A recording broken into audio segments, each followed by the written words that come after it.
Three takeaways in detail from this semester's peer teaching. One would be preparedness, because it will set the tone for a lesson and enable a teacher to be laid back and look more as if they had done this lesson multiple times before.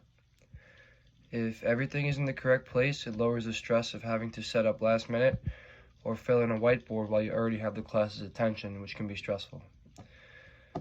Having fun and being enthusiastic, a smile on a teacher's face and a genuine sense that they care about the people around them will make them feel more at ease and will make them want to contribute more to the class.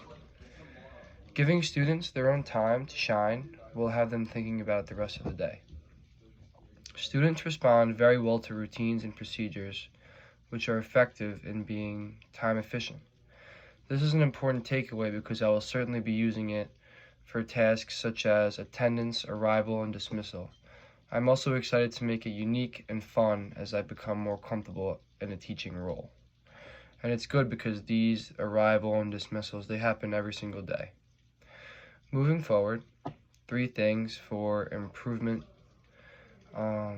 Understanding my students' strengths and limitations while providing modifications to the activities presented. This will make our class more inclusive and diversify the different types of activities that could be participated in by everybody. An example could be alternate poses being available during the yoga unit. Keeping my body facing the students the entire time while something is being explained or announced. This will help the students hear me better, especially in a larger setting with more and more students who not only may not be paying attention, but they may find it that they have time to talk over the teacher, which is never acceptable, unless of course in the case of an emergency. Using more pictures and visual cues to give the students some background knowledge on the lesson at hand. For example, there could be like a BMI poster on the wall during the body composition unit. This little bit of extra effort can go a long way, especially for students who are more visual learners. It's important to cater to the needs of all the students, especially when it's within reason, and not too many resources have to be involved that might take away from the other students. Moving forward, number 3, one thing that I will implement in my student teaching, one thing that I definitely want to implement into my physical education class during my student teaching, with my peer teaching, would be partner work. This will help enhance communication, social relationships, and promote efficacy of exercises in all health components. An example of this would be proprioceptive neuromuscular facilitation, also known as PNF stretching. This is when a partner can put pressure on an already stretched muscle while the student contracts. Group work can also be specialized by having students pick up different roles, such as spotting, stability assistance, and just overall competition. Healthy competition between peers when it's fair and within reason. An example of this would be relay races.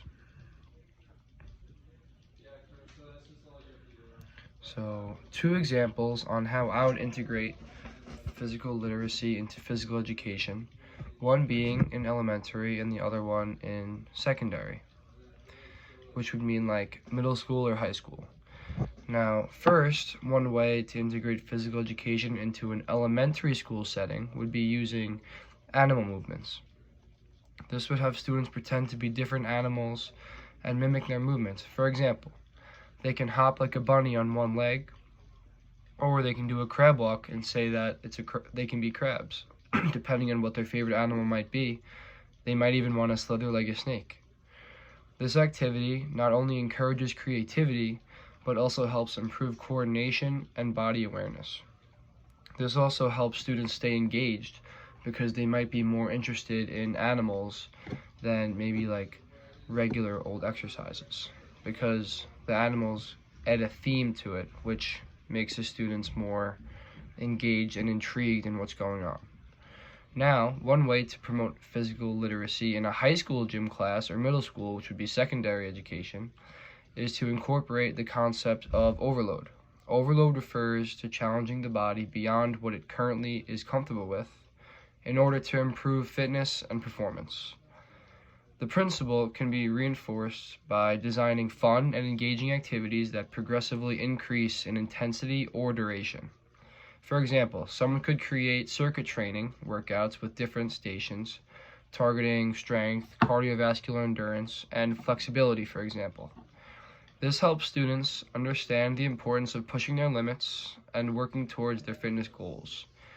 With high school students, it's extremely important to reinforce why these exercises are being performed so they can stay motivated and contribute to the class a significant more amount as they would otherwise. Because I know as students get older, them finding motivation is certainly more difficult.